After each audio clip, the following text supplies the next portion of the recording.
Bonjour. Aujourd'hui, dans Ticosé, je reçois un invité d'exception, le professeur Serge Romana. Originaire de la Guadeloupe, médecin et généticien, il a dirigé à l'hôpital Necker, enfants malades, l'un des plus grands services de génétique médicale en France. Mais son action dépasse le champ scientifique depuis de nombreuses années. Il se consacre à la réhabilitation de la mémoire de l'esclavage et des victimes de la traite. Merci, Monsieur Romana, d'avoir accepté l'invitation dans Ticosé. C'est moi qui vous remercie, Kézanne Nubré. C'est un grand plaisir pour moi d'être là avec vous cet après-midi. Alors, vous êtes généticien, professeur de médecine, mais en plus de ça, depuis de nombreuses années, vous menez des actions qui ont impacté, on va dire, la politique mémorielle en France hexagonale et bien sûr dans les territoires. Vous êtes cofondateur du CM 98 et de la fondation Esclavage et Réconciliation. Pourquoi ce combat, on va appeler ça un combat, pourquoi il a été important pour vous de créer cette association et cette fondation ? Mais écoutez, je suis originaire du Moule, ma famille est originaire du Moule, et étudiant, je suis rentré dans le mouvement indépendantiste guadeloupéen. Dans les années 70, je suis un indépendantiste. Dans les années 80, j'occupe des terres avec le mouvement paysan. Donc je suis dans la campagne du Moule, très impliqué dans ces mouvements, et en même temps, je me forme à la pédiatrie, je suis réanimateur néonatal à l'hôpital général de Pointe-à-Pitre. Et puis, durant toutes ces années, je suis donc dans ce mouvement et je vois, à la fin des années 80, que c'est un échec. Et l'un des éléments de cet échec, pour moi, était le fait que nous rêvions d'un peuple qui n'existait pas. Que nous n'avions pas compris qu'est-ce que nous étions. Et donc, avec quelques-uns, nous nous sommes réunis dans les années 90 et nous avons eu la chance, le bonheur d'avoir parmi nous celle qui était mon épouse à ce moment-là, qui est donc Viviane Roll-Romana, qui faisait ses études de psychologie, qui était spécialiste d'ethnopsychiatrie, qui nous a apporté l'élément essentiel de ce qui va constituer notre action plus tard. C'est-à-dire, elle nous a permis de réaliser la chose suivante. Sans l'esclavage, il n'y aurait pas eu d'Antillais. C'est-à-dire qu'en fait, alors qu'il y avait différentes théories de l'identité qui existaient, la négritude, la créolité, le panafricanisme, on a compris à ce moment-là, grâce à son action, que nous étions fabriqués par l'esclavage. Et que cette fabrication impliquait toute une série de caractéristiques, des éléments fondamentaux dans notre identité, dans notre façon de voir les choses, des conceptions sur la famille, des conceptions sur les rapports entre les humains, les hommes et les femmes chez nous. Enfin bon, je ne vais pas rentrer dans les détails.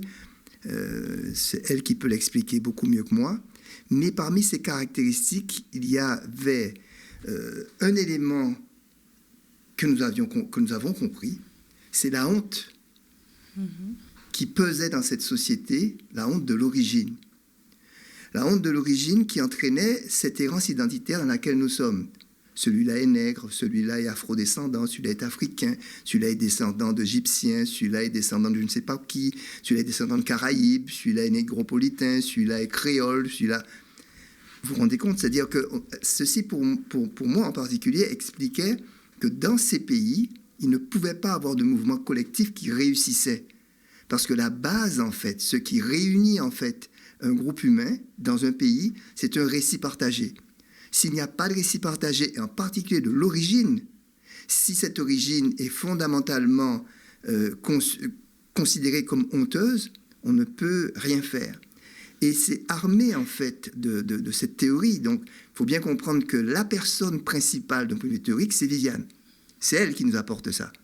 Et elle nous apporte ça parce qu'elle est confrontée aux identités africaines, Peul, Evé, Yoruba, Ajatado, enfin, c'est tout le dispositif qui était mis en place au centre Georges Devreux à Saint-Denis par Toby Nathan.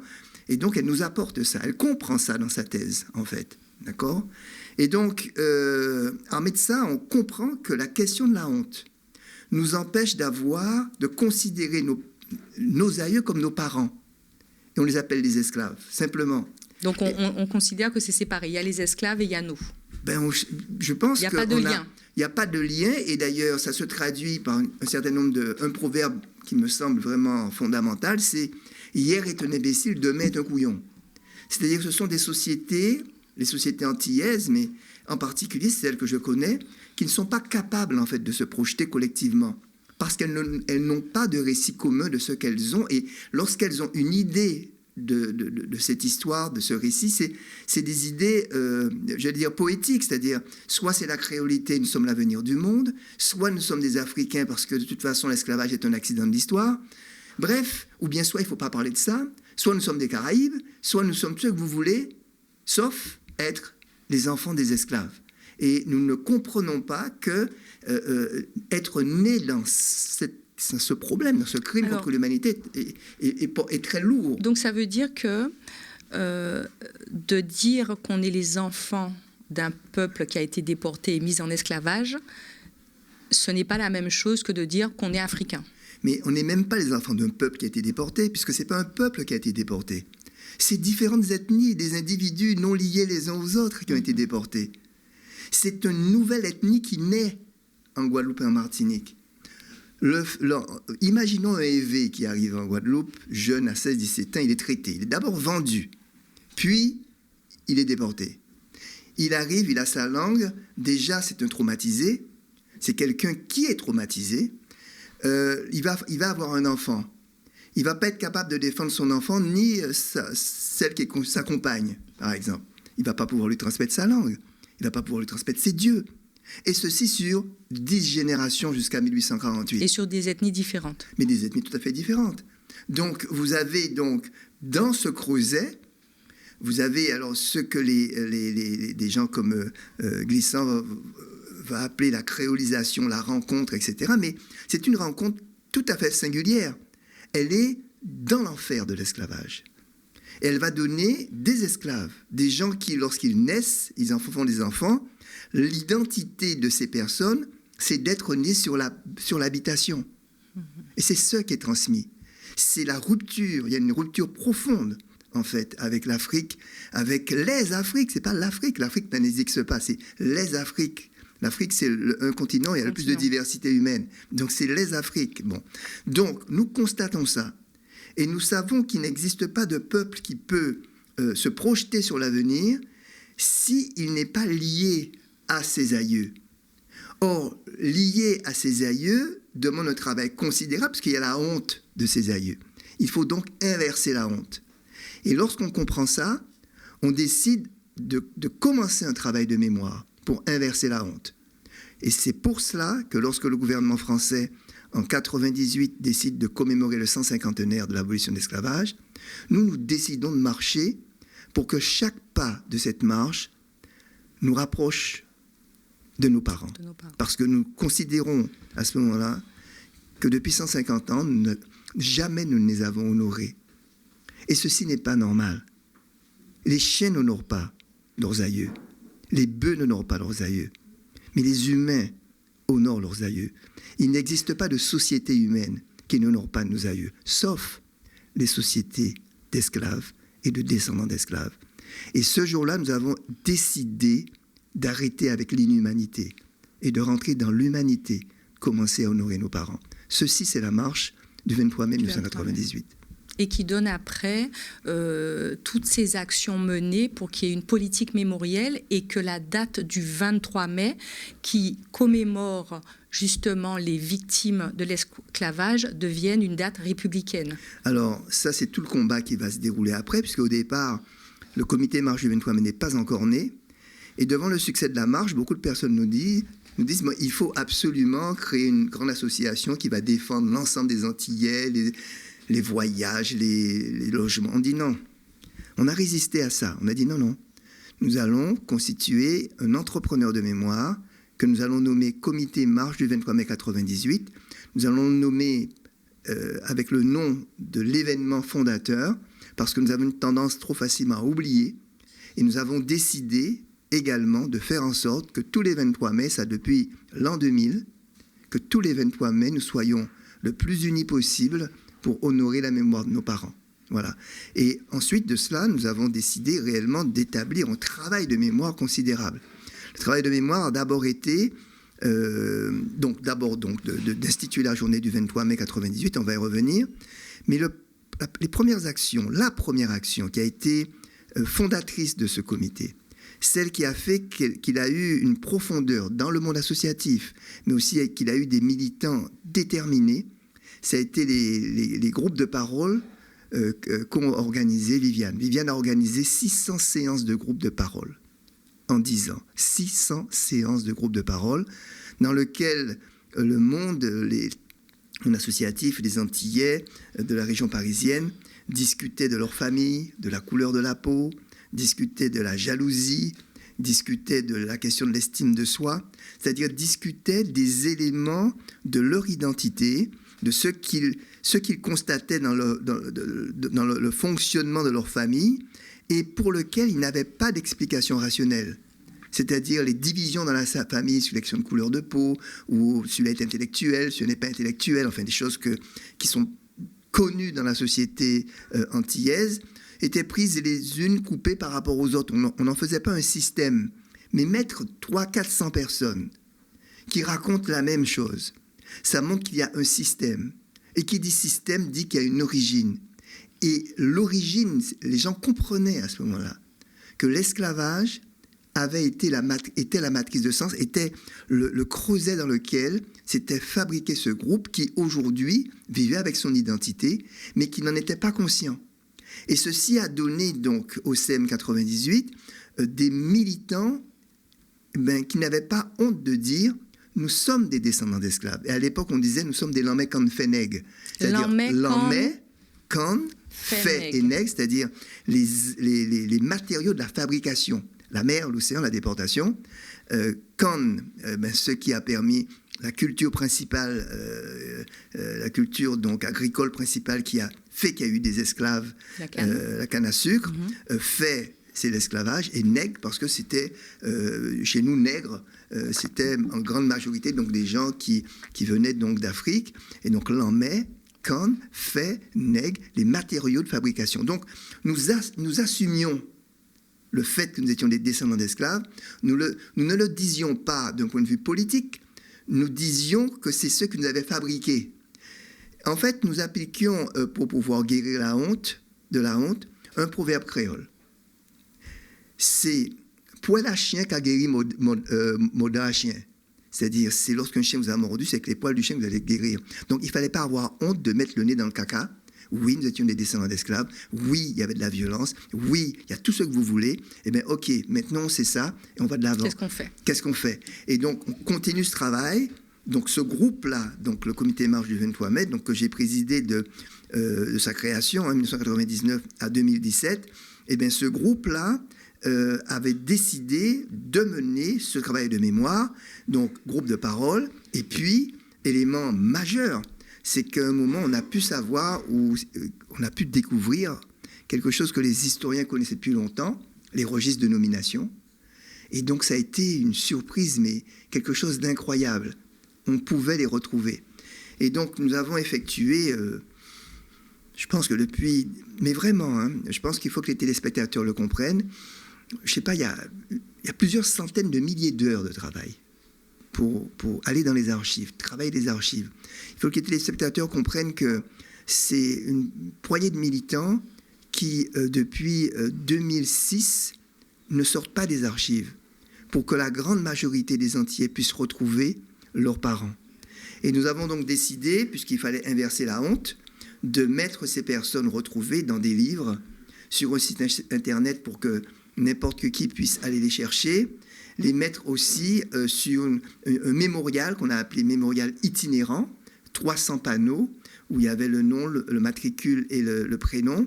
Et puis, nous avons mis sur des monuments à Sarcelles, à Saint-Denis, également à Grigny, également à Creil. Ça a diffusé en Guadeloupe.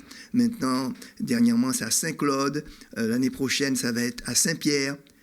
L'idée, c'est que comme à la différence des États-Unis, les noms attribués au nouveau livre de 1848 n'étaient pas les noms des maîtres. Ces noms des personnes en 1848, leurs noms, c'est nos noms là actuellement. Donc là, un entier ne pouvait pas dire « mon aïeul n'était pas esclave ». Son nom était là. Et la honte commençait à s'effacer. Pourquoi? Parce que comme on les a mis sur des grands panneaux et que les autorités politiques ou religieuses s'inclinaient devant leur mémoire, on ne s'incline pas devant la mémoire de chiens. On s'incline devant la mémoire de personnes honorables. Donc, le descendant d'esclaves, par ces stratégies, il faut bien comprendre que ce sont des stratégies que nous avons pensées et mis en place.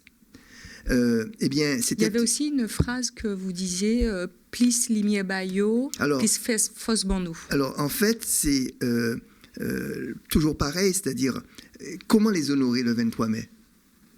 Eh bien, nos parents ne nous ont pas appris à honorer nos aïeux. Ils ne le faisaient pas, ils ne savaient pas.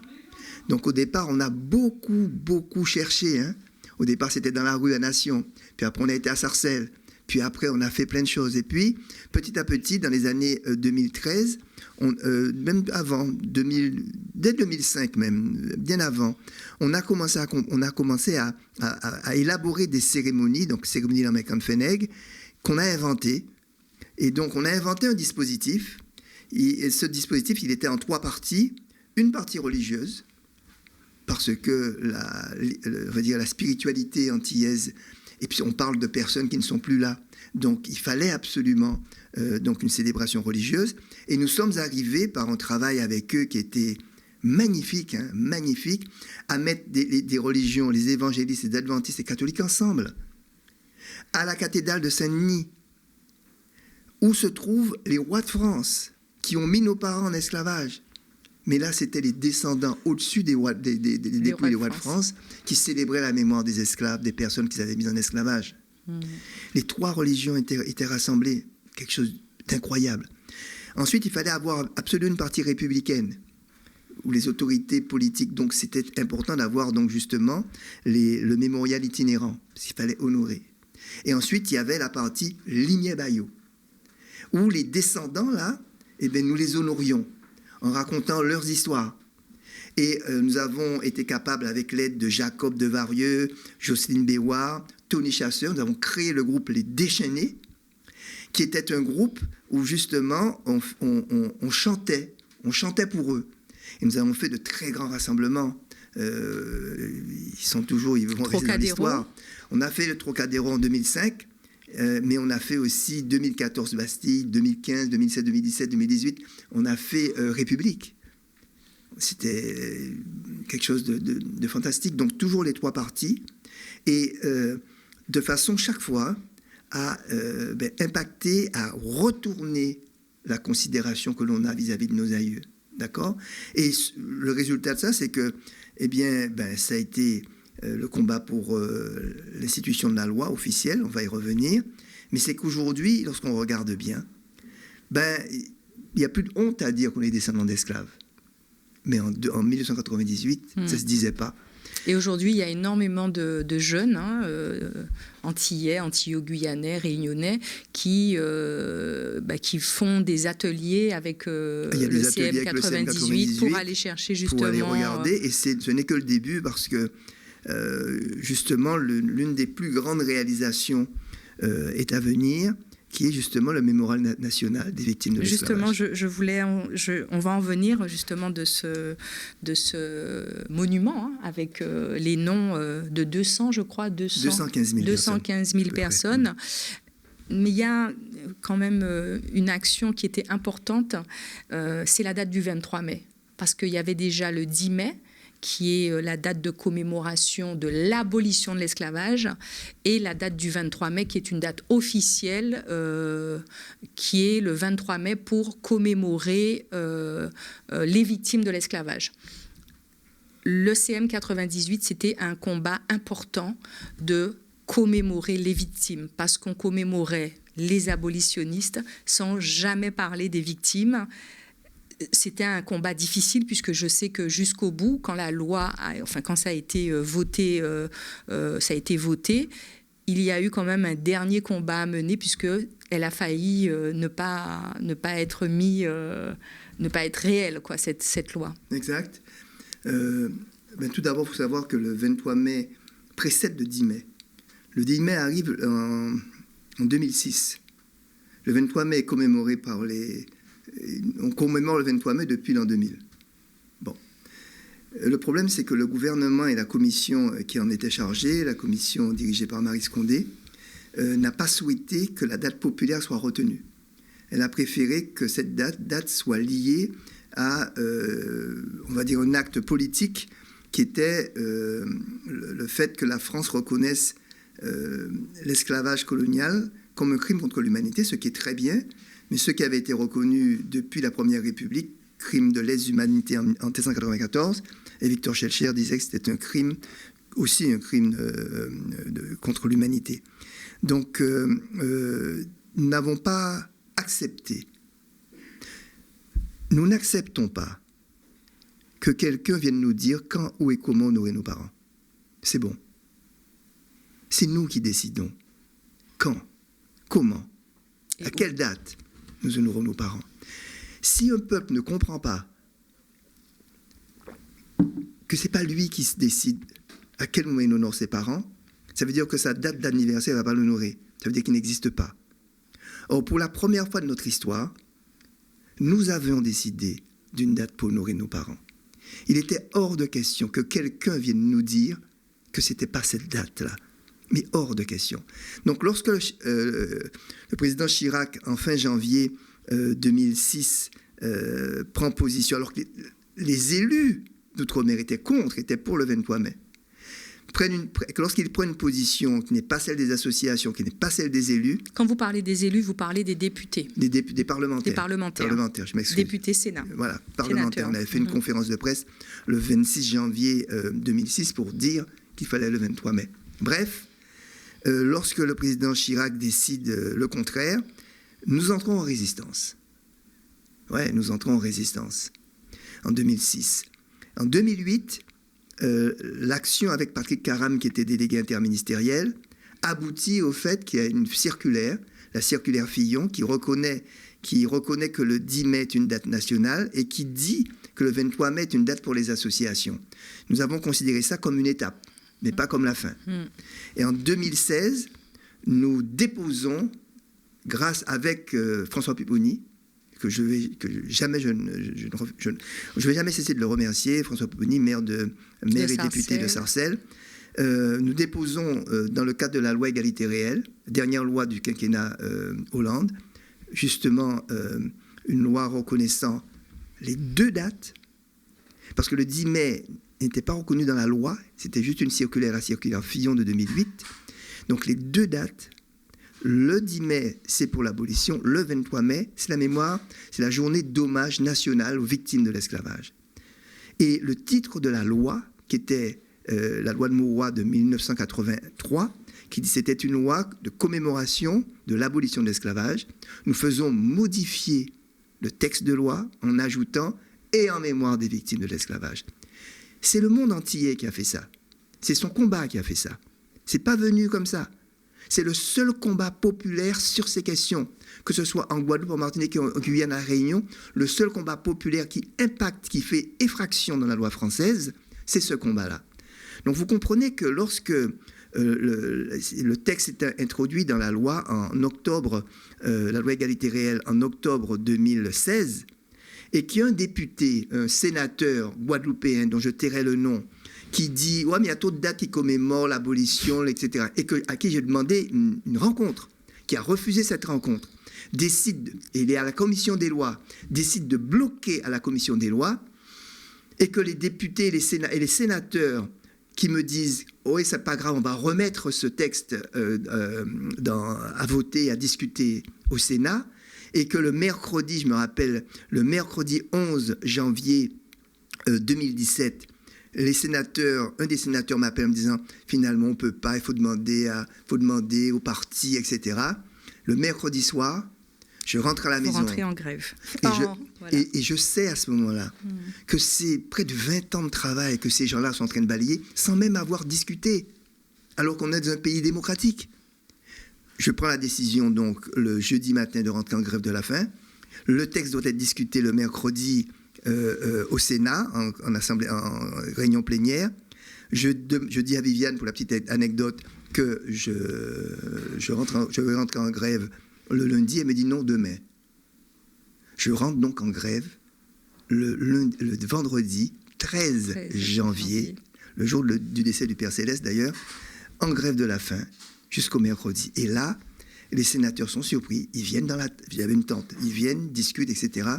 Et finalement, ils discutent, donc ils prennent connaissance du dossier qu'ils ne connaissaient pas. Et finalement, la loi est adoptée. C'est la loi donc du 1er mars 2017. Et enfin, le 23 mai est adoptée officiellement en France comme la journée nationale d'hommage aux victimes de l'esclavage. Donc, c'est un combat qui a été extrêmement difficile. Très difficile. Très difficile, que vous avez mené de bout en bout avec le CM 98. Absolument. Et les associations. Et les associations. Il faut bien comprendre ça. Tout à fait. Je le dis souvent, c'est une génération, ce que j'appelle les enfants de la canne à sucre, c'est-à-dire la grande masse des associations qui ont soutenu le travail du CM 98, sans lesquelles on n'aurait pas avancé. C'est le combat d'une génération. Notre génération, elle a fait en sorte que la mémoire des victimes de l'esclavage, eh bien, elle est respectée en France. C'est le travail d'une génération, c'est l'héritage d'une génération. La génération qui vient de savoir quelle va être donc sa mission. Tout à fait. Et j'ai envie de terminer en vous demandant où en est le projet aussi du mémorial des noms. Le mémorial des noms a été un projet qui a été déposé en 2017, d'abord en 2016 auprès de François Hollande, mais Macron est venu juste après en 2017. Il a accepté en 2018. Alors, pour rectifier, ce n'est pas Emmanuel Macron qui décide qu'il y aura un mémorial. C'est nous qui faisons le projet du mémorial. Il y a une manifestation des 20 ans de la marche du 23 mai, donc le 23 mai 2018, où vous avez 10 000 personnes qui signent pour qu'il y ait un mémorial. À ce moment-là, le président Macron prend l'engagement de suivre l'avis des associations. C'est très important, ça. Encore une fois, c'est nous qui sommes à l'origine. Nous, je parle du groupe qui est à l'origine. Et donc, il y a des chemins interministériels qui sont considérables, peu importe. Mais on va dire qu'aujourd'hui, le projet de mémorial est choisi, le budget est déterminé. Il coûte à peu près 5 millions d'euros que l'État donc va mettre pour l'améliorer, pour qu'il soit encore plus beau. Il y a des options.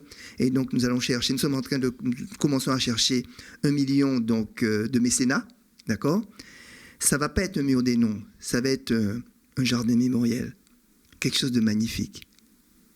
Il y aura un chemin des noms où sur des pierres de lave émaillées, les noms par famille seront représentés. Les gens pourront suivre, ils vont rentrer dans le chemin de la Guadeloupe par ville et par ordre alphabétique, ils vont retrouver leurs parents. La Guadeloupe, la Martinique, la Guyane, la Réunion, Saint-Martin. Pour les pays, les colonies comme Haïti, Gorée, Saint-Louis, il y aura pas des plaques de nom, parce qu'il n'y a pas de nom, mais il y aura des plaques d'histoire. Il y aura un petit îlet où il y aura 4 grandes stèles en lave brute noire qui symbolisent les 4 millions de personnes qui ont été en esclavage dans les colonies françaises.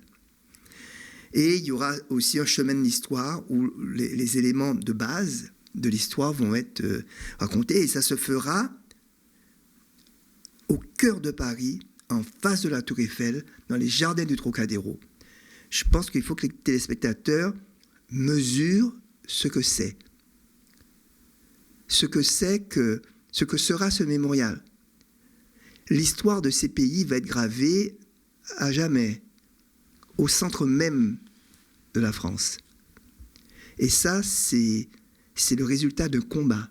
Personne ne nous a rien donné. C'est le combat ce combat a convaincu, la force de ce combat. C'est très important, j'insiste là-dessus pour terminer. Les humains ont une caractéristique, ils ont de la mémoire. Les chats n'ont pas de mémoire, ils ne se rappellent pas de leurs parents. Mais les humains ont de la mémoire. Et donc, ce qui caractérise l'humanité, c'est la transmission de ce qu'une génération a fait à une autre génération. C'est ce qui caractérise les humains, parce qu'ils ont la mémoire. L'humanité, c'est cette somme accumulée de transmission qui fait qu'aujourd'hui on fait Internet, nos enfants vont faire autre chose, etc. etc. C'est comme ça que ça se passe. Eh bien, nous, en faisant ça, nous faisons en sorte que la mémoire de nos parents soit là à jamais. De ce fait, nous rentrons dans l'humanité. Je crois qu'il faut vraiment, vraiment bien comprendre ça. Merci beaucoup, professeur Romana, pour toutes ces indications. Je pense que nos auditeurs et auditrices seront ravis de connaître la petite histoire dans la grande histoire et tout ce combat mené par le CM98, par Viviane Romana, vous la citiez. Et la Fondation. On a pas eu le temps de parler, c'est pas grave. Oui, la Elle a joué un Fondation. rôle très, très Voilà, important, mais la Fondation on verra ça après. Esclavage Réconciliation, Emmanuel Gourdien, qui est actuellement le président du Et CM98. Encore merci pour ce toute la témoignage. Et communauté. toute la communauté, Très important. toutes les associations, tous les combats qui ont été menés par les élus. Il y en avait qui étaient pour, Exact. qui étaient contre, Exact. mais toute la communauté et toutes les associations. Exact. Encore merci, Monsieur Romana. Mais de rien, merci à vous et bonne fin de soirée. Merci d'avoir suivi Ticozé et on se retrouve pour une prochaine conversation, toujours avec des personnalités tout aussi passionnantes.